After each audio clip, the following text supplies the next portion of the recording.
Hello friends. आज हम Atlantic मेरीडियोनल overturning circulation पे चर्चा करेंगे। पिछले काफ़ी समय से ये न्यूज़ में बना हुआ है। हाल ही में 9 अगस्त में आईपीसीसी की AR6 आई है, असेसमेंट रिपोर्ट 6। उसमें भी इस बात पर बल दिया गया है कि अटलांटिक मेरीडियोनल ओवरटर्निंग सर्कुलेशन है जो ये कमज़ोर होता जा रहा है। इससे पहले नेचर पत्रिका में एक अध्ययन प्रकाशित हुआ था, उसमें भी इस बात पर बल दिया गया था कि क्लाइमेट चेंज के कारण अटलांटिक मेरीडियोनल ओवरटर्निंग सर्कुलेशन जो है ये वीक होता जा रहा है। इसे शॉर्ट में AMOC भी कहते हैं। तो ये वीक होता जा रहा है, इसीलिए आज हम इस पर चर्चा करेंगे, देखेंगे कि ये AMOC है क्या, इसका क्या महत्व है और ये वीक क्यों हो रहा है, और अगर ये वीक हो रहा है तो उसके क्या प्रभाव हैं। और अंत में हम देखेंगे कि इंडियन ओशन AMOC से किस प्रकार लिंक्ड है, किस प्रकार दोनों अंतर संबंधित हैं। तो इन सभी पहलुओं पर हम चर्चा करेंगे। तो सर्वप्रथम हम देखते हैं कि AMOC है क्या। देखो, AMOC क्या है। ये वैश्विक थर्मोहेलाइन सर्कुलेशन का एक शाखा है, उसकी एक ब्रांच है। वैश्विक थर्मोहेलाइन सर्कुलेशन जो तापमान और लवणता के कारण एक वैश्विक स्तर पर सर्कुलेशन जो प्रवाहित होता है, उसकी एक शाखा है अटलांटिक मेरीडियोनल ओवरटर्निंग सर्कुलेशन। इसमें है क्या, इसके अंतर्गत निम्न अक्षांशों से सरफेस करंट, सतही धाराओं के रूप में, निम्न अक्षांशों से सरफेस करंट्स के रूप में गर्म जल नॉर्थ अटलांटिक में उच्च अक्षांशों की ओर जाता है। सरफेस करंट्स के रूप में नॉर्थ अटलांटिक में जल गया उच्च अक्षांशों की ओर, यहां जाकर ये ठंडा होगा, जिससे इसकी डेंसिटी बढ़ेगी और ये नीचे बैठ जाएगा, अवतलित हो जाएगा, डाउन वेलिंग हो जाएगी। और यहां से ये जब डाउन वेलिंग होगी तो डीप ओशन करंट के रूप में, अंतःसागरीय धाराओं के रूप में वापस लौट कर आएगा। यही है अटलांटिक मेरीडियोनल ओवरटर्निंग सर्कुलेशन, ऐसा परिसंचरण जो लौटकर वापस आता है। सरफेस करंट्स के रूप में गर्म जल गया, ठंडा होकर नीचे बैठा और पुनः अंतःसागरीय धाराओं के रूप में वापस आ गया। इसको हम डायग्राम के माध्यम से देखते हैं अगले, इससे समझ में आएगा पूरा। देखो, इसमें देखो, यहां पर देखिए, यहां पर देखिए सरफेस करंट्स के रूप में इक्वेटोरियल करंट्स प्रवाहित होती हैं ऐसे, यहां पर यूं गई और यहां से ये यूं गल्फ स्ट्रीम के रूप में गर्म जल सरफेस करंट, सतही धाराओं के रूप में नॉर्थ अटलांटिक में ऊपर की ओर गया। ये गल्फ स्ट्रीम जलधारा है जो नॉर्थ अमेरिका के पूर्वी तट पर प्रवाहित होती है। और यहाँ ये उच्च अक्षांशों में जब जाएगा तो यहाँ ये अपनी हीट का ट्रांसफर करेगा वायुमंडल को, और जैसे इसने अपनी हीट का ट्रांसफर वायुमंडल को किया तो ये ठंडा होगा, ठंडा होने से इसकी डेंसिटी बढ़ जाएगी, घनत्व बढ़ जाएगा और ये नीचे बैठ जाएगा, इसकी डाउन वेलिंग हो जाएगी, अवतलित हो गया। और यहां से ये डीप ओशन करंट्स के रूप में वापस क्या करता है, प्रवाहित हो जाता है। यही है अटलांटिक मेरीडियोनल ओवरटर्निंग। देखो, ओवरटर्न कर गया, पुनः लौट आया, ओवरटर्निंग सर्कुलेशन। तो यहां से ये गर्म जल गया सरफेस करंट्स के रूप में, यहां पर बैठा, ठंडा होकर नीचे ठंडे जल के रूप में वापस इधर आ गया।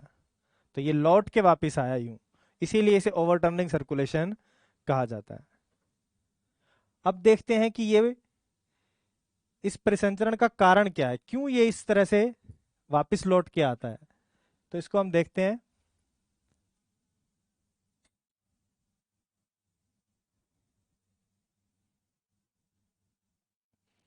इस डायग्राम से देखेंगे, देखो,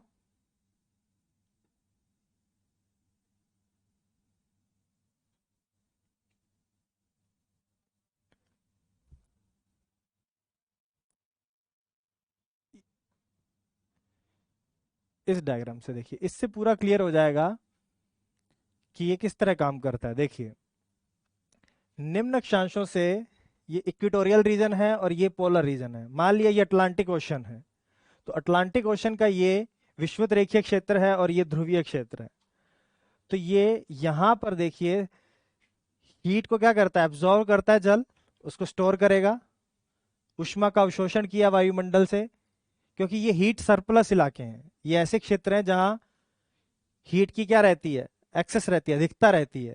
तो यहां से इसने इसको अवशोषित किया और सरफेस फ्लो के रूप में, सतही धाराओं के रूप में ये गर्म जल प्रवाहित हुआ ध्रुवों की ओर।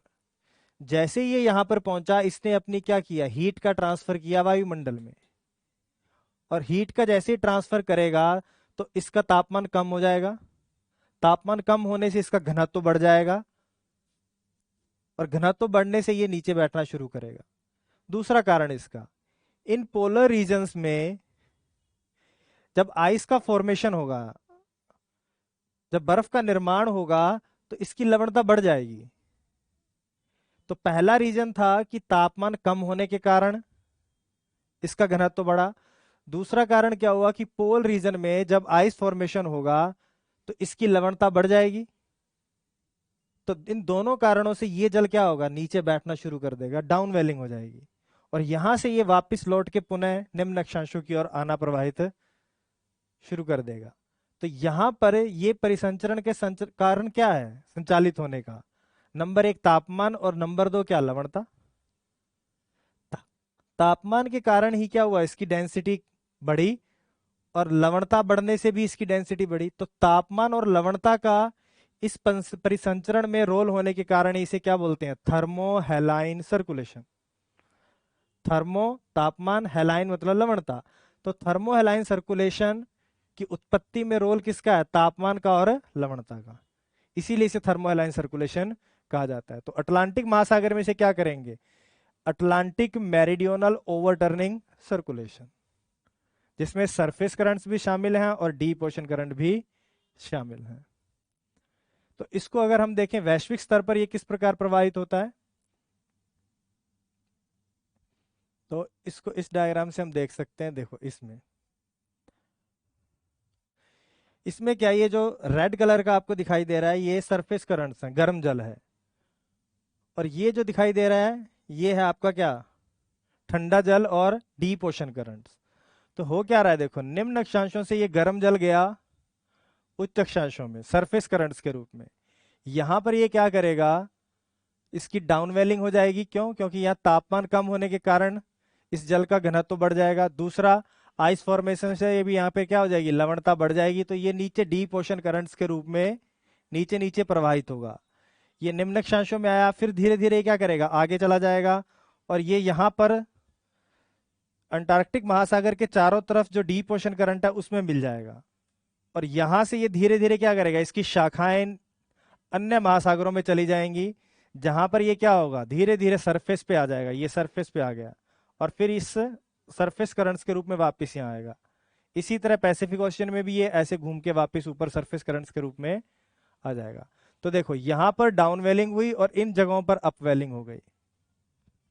देखिए यहां पर क्या हुई, डाउन वेलिंग हुई, जल नीचे बैठा, और इन महासागरों में ये क्या हुआ, वापस से क्या हो गया, सरफेस पर आ गया, और यहां पर क्या कहेंगे हम, अपवेलिंग हो गई। तो इस प्रकार देखो जितना जल यहां पर सिंक करेगा उतना ही जल कहीं ना कहीं क्या आ जाएगा, सरफेस पर आ जाएगा।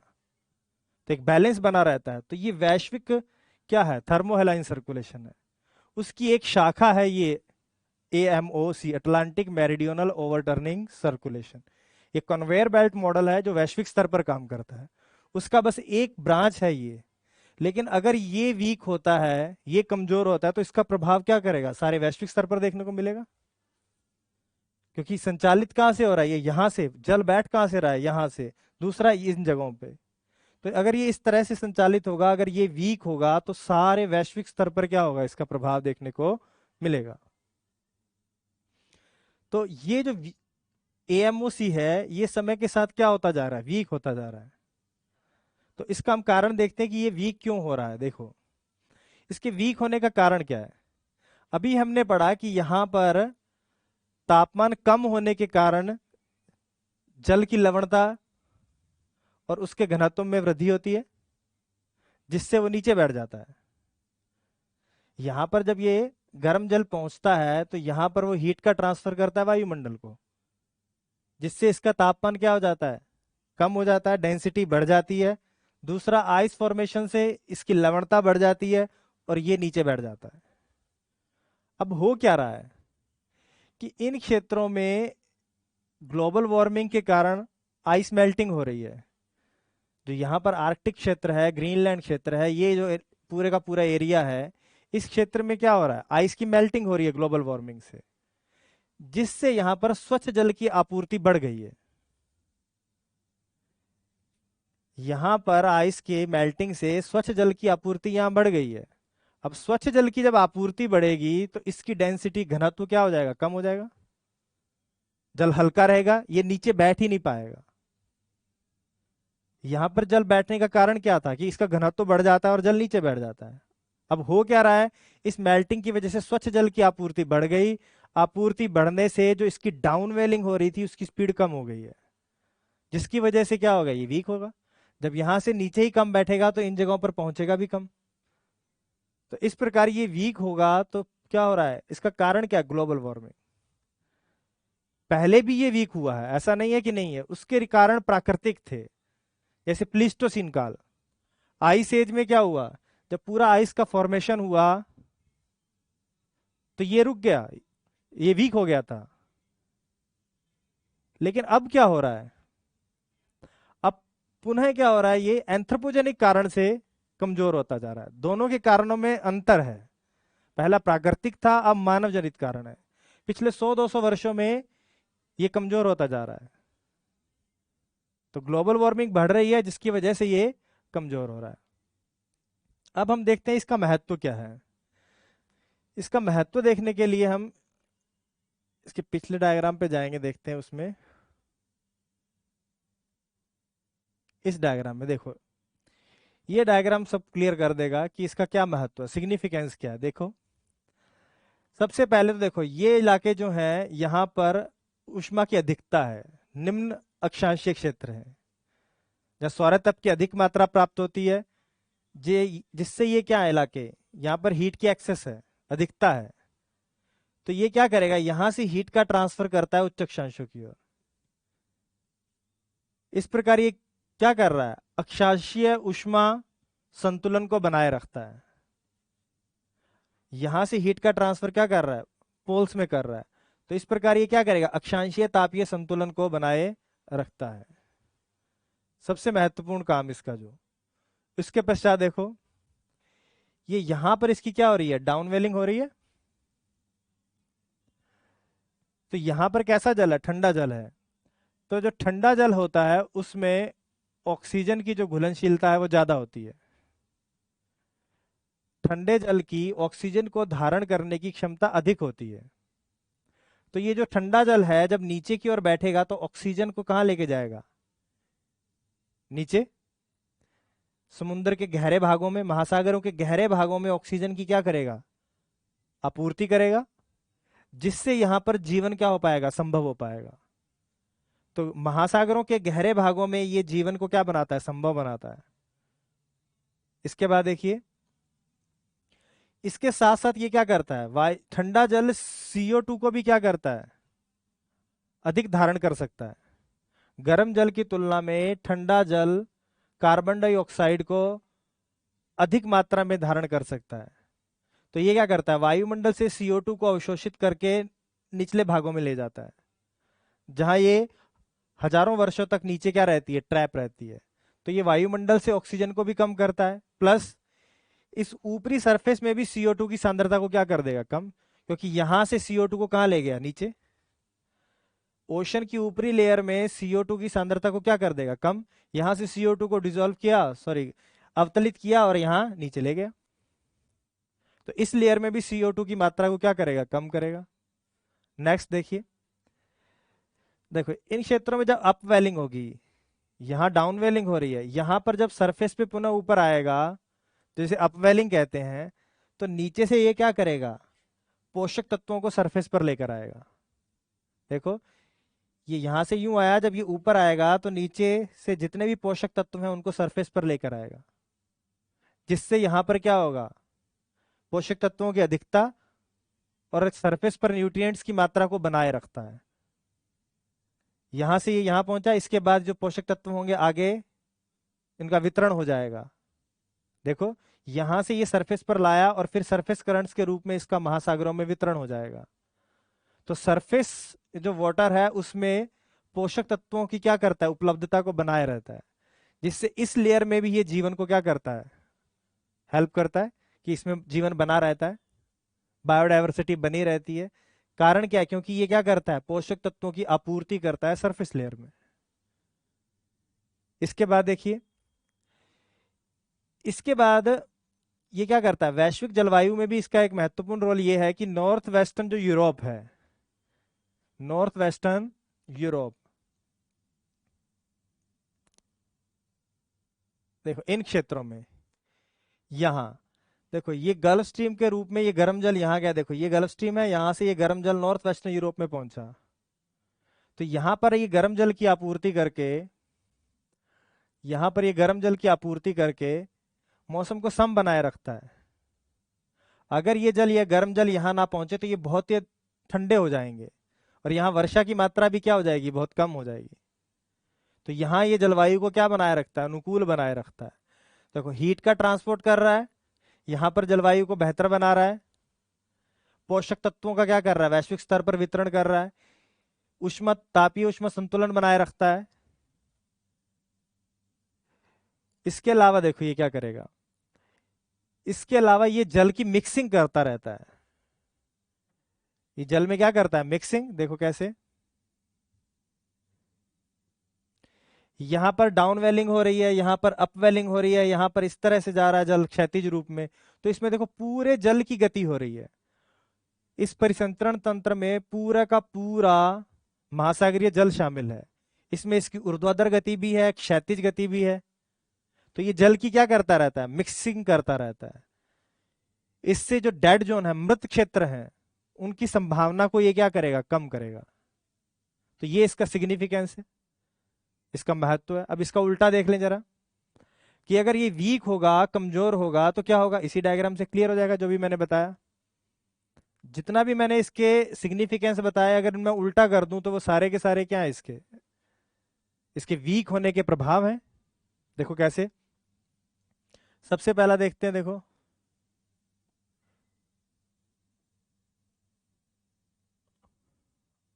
अगर इसमें देखें, अब अगर क्या हो कि ये अगर वीक हो जाए, तो ये जो जल, गर्म जल यहां पहुंच रहा था निम्न अक्षांशों से उच्च अक्षांशों की ओर, ये रुक जाएगा, स्टॉप हो जाएगा। अगर ये रुक गया तो ये गर्म जल की यहाँ आपूर्ति कम होने से ये सारा का सारा जो क्षेत्र है ये क्या हो जाएगा, ठंडा हो जाएगा, जम जाएगा। तो इन क्षेत्रों में, उत्तरी अटलांटिक में और इसके समीपवर्ती क्षेत्रों में ठंड क्या हो जाएगी, बहुत अधिक बढ़ जाएगी। इन क्षेत्रों में आइस का फॉर्मेशन भी बढ़ जाएगा। जब गर्म जल यहाँ नहीं पहुंचेगा तो वायुमंडल में आर्द्रता की मात्रा भी क्या हो जाएगी, कम, इसलिए यहाँ वर्षा की मात्रा भी क्या हो जाएगी, कम। तो ये क्षेत्र जो है ये अत्यधिक ठंडे हो जाएंगे और यहाँ वर्षा की मात्रा क्या हो जाएगी, कम हो जाएगी। दूसरा देखो, जब ये गर्म जल यहां नहीं जाएगा तो ये सारा का सारा गर्म जल किन क्षेत्रों में एकत्रित हो जाएगा, इन क्षेत्रों में। अगर ये जल यहां नहीं गया तो ये सारा का सारा निम्नवर्ती अक्षांशों में क्या होगा, एकत्रित होगा। तो जब इसका ट्रांसफर यहां नहीं होगा तो सारा जल जब यहां एकत्रित होगा तो यहां का तापमान क्या हो जाएगा, बढ़ जाएगा। निम्न अक्षांशों में तापमान क्या हो जाएगा, बढ़ जाएगा। अब जैसे ये जल एकत्रित होगा तो यहाँ तापमान बढ़ने से और जल के एकत्रित होने से सी लेवल भी बढ़ जाएगा। दूसरा इफेक्ट देखो, जब यहाँ तापमान बढ़ेगा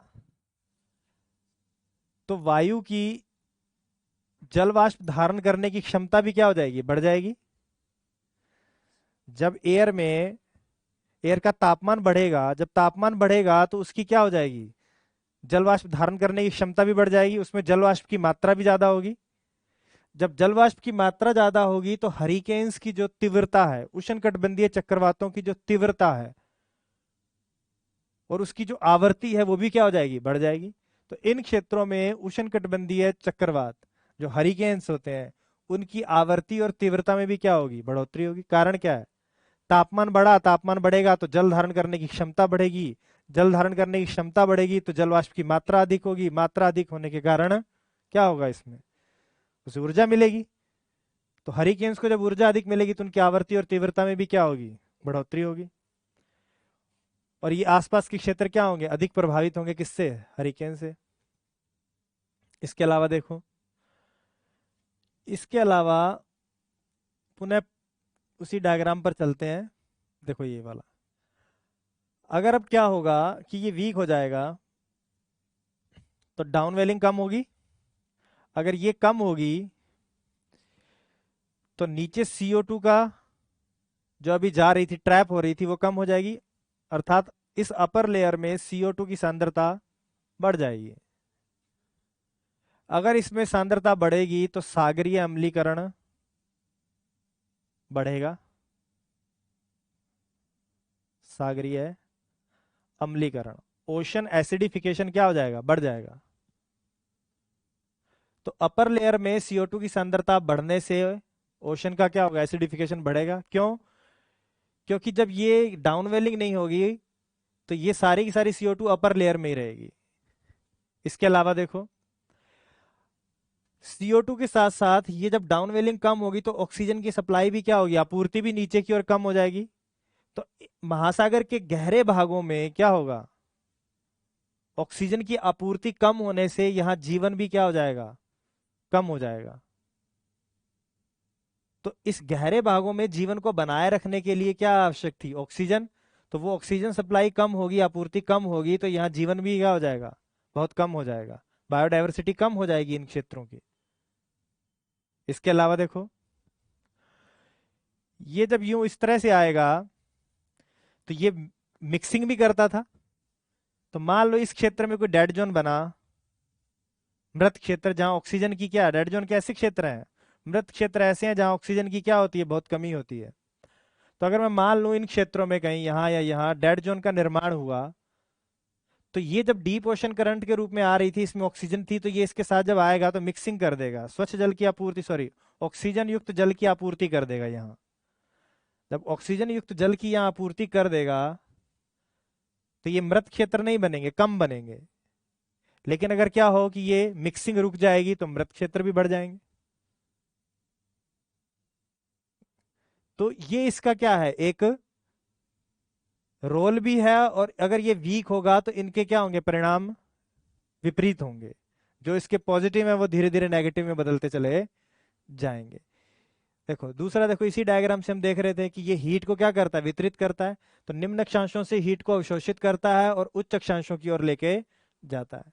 अगर ये नहीं होगा तो ये सिस्टम रुक जाएगा।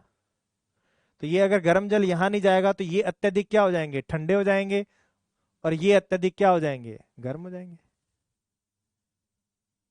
तो इस प्रकार ये पूरे वैश्विक स्तर पर अपना प्रभाव छोड़ता है। यही इन सब रिपोर्ट्स में बार बार कहा जा रहा है कि जो ग्लोबल वार्मिंग के कारण मेल्टिंग हो रही है उससे ये धीरे धीरे क्या हो जाएगा, कमजोर हो जाएगा। अब एक अंतिम जो था कि हिंद महासागर इसको किस प्रकार प्रभावित कर रहा है, तो उसको देखते हैं।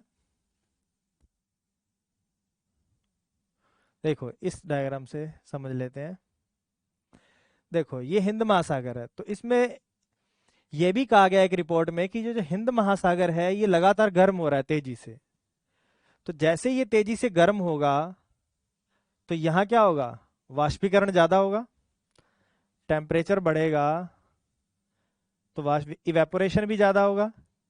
इवेपोरेशन ज्यादा होगा तो वायु में जल वाष्प की मात्रा भी क्या होगी, जल वाष्प की मात्रा ज्यादा होगी, जिससे यहाँ वर्षा भी क्या होगी, ज्यादा होगी। हिंद महासागर का तापमान बढ़ने से क्या होगा, वाष्पीकरण ज्यादा, जल वाष्प की मात्रा ज्यादा वायु में, और जिससे क्या होगा, वर्षा भी ज्यादा होगी। तो हिंद महासागर में वर्षा बढ़ेगी। तो हिंद महासागर में जब वर्षा बढ़ेगी तो इसका अटलांटिक महासागर पर विपरीत प्रभाव पड़ता है। देखो कैसे, अगर यहां पर वर्षा बढ़ेगी, अगर ये वर्षा बढ़ी तो यहां पर क्या हो जाएगी, वर्षा कम हो जाएगी, अटलांटिक महासागर में वर्षा कम हो जाएगी। इसका रीजन क्या है, इसका रीजन है वॉकर सर्कुलेशन।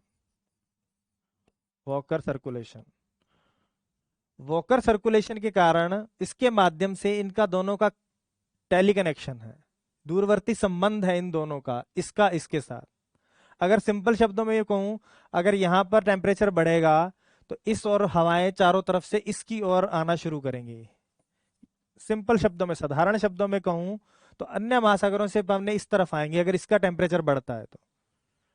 अगर टेक्निकल शब्दों में कहूं तो वॉकर सर्कुलेशन के माध्यम से ये अटलांटिक महासागर से जुड़ा हुआ है। तो अगर यहां वर्षा की मात्रा बढ़ती है तो यहां वर्षा की मात्रा कम होगी। तो अगर यहां वर्षा की मात्रा कम होगी इस जगहों पे अटलांटिक में, तो अटलांटिक में वर्षा कम, तो यहां की लवणता क्या हो जाएगी, बढ़ जाएगी। अगर वर्षा कम तो यहां पर लवणता क्या हो जाएगी, बढ़ जाएगी। तो अगर ये लवणता बढ़ गई तो ये गर्म जल क्या करेगा, अधिक लवणीय जल को ध्रुवों की ओर लेके जाएगा।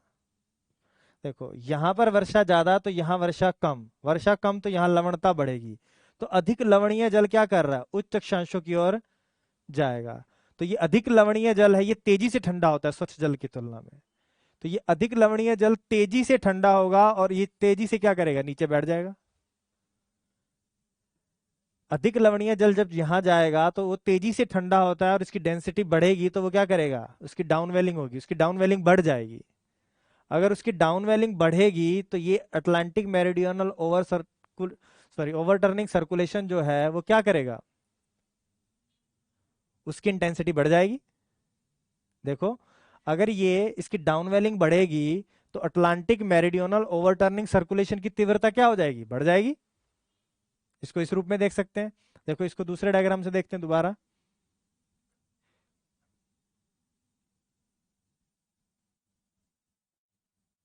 इसमें देखो अगर मैं क्या कहूं कि अगर यहां लवणता क्या हो जाए, लवणता बढ़ जाए, तो ये अधिक लवणीय जल जो होगा वो सरफेस करंट्स के रूप में यहां पहुंचेगा। अगर अधिक लवणीय जल के रूप में यहां पहुंचेगा तो इसकी लवणता बढ़ गई, और अधिक लवणीय जल तेजी से ठंडा होता है स्वच्छ जल की तुलना में, तो इसकी डेंसिटी क्या हो जाएगी, पहले की तुलना में बढ़ जाएगी। अगर बढ़ेगी तो ये फिर क्या होगा, तेजी से नीचे बैठेगा और इसकी स्पीड क्या हो जाएगी, बढ़ जाएगी।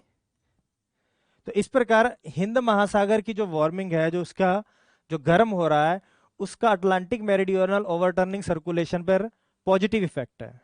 वो इसको बनाए रखता है, इसे जंप स्टार्ट दे रहा है, एक तरह का इसको न्यू स्टार्टिंग दे रहा है कि ये हाँ इसको मेंटेन रखने में वो मदद कर रहा है। अगर ये वीक होगा तो उसको ये थोड़ा सा क्या करेगा, मजबूती दे रहा है। अब ये डिपेंड कर रहा है कि कब तक ये देगा। अगर पैसिफिक ओशन भी गर्म होने लग गया बहुत तेजी से तो ये जो इसे एडवांटेज मिल रहा है ये धीरे धीरे समाप्त हो जाएगा। तो ये इसका क्या है, हिंद महासागर का अटलांटिक मेरिडियोनल ओवरटर्नल सर्कुलेशन से क्या है, लिंक है। एएमओसी इस प्रकार हिंद महासागर से जुड़ा है। हिंद महासागर की वार्मिंग बढ़ रही है तो अटलांटिक मेरिडियोनल ओवरटर्निंग सर्कुलेशन को, एएमओसी को मदद मिल रही है कि वो अपने को बनाए रखे। अदरवाइज ये क्या हो रहा है, वीक हो रहा है। वीक होने का कारण हम देख ही चुके हैं कि ग्लोबल वार्मिंग के कारण यहाँ स्वच्छ जल की आपूर्ति हो रही है। तो स्वच्छ जल की आपूर्ति होने से इसका घनत्व कम होगा तो ये नीचे कम बैठेगा। तो यही सब इस रिपोर्ट में कहा गया है। थैंक यू, आज के लिए इतना ही बहुत।